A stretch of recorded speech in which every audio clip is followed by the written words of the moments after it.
मुसलमानों वास्ते मोमन मुसलमानों वास्ते हिंदू में, क्योंकि अरशाद आया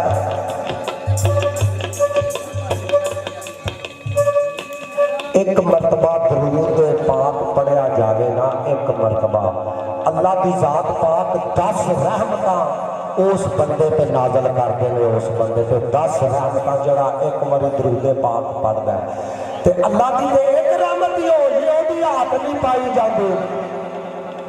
एक रहमत मालक की हो जाए वो हाथ नहीं पाई जाती। तो दरूद पढ़िया एक मरतबा, दरूद पढ़िया 10 मरतबा रहमत मालक दी होंदियां ने। तो फिर शाह ने लिखिया, हाँ जी,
प्यार करने वाले मालके कायनात दर्जात बुलंद कर मौला सब दी खैर होवे। इहदे नाल 5 सवा लख नारा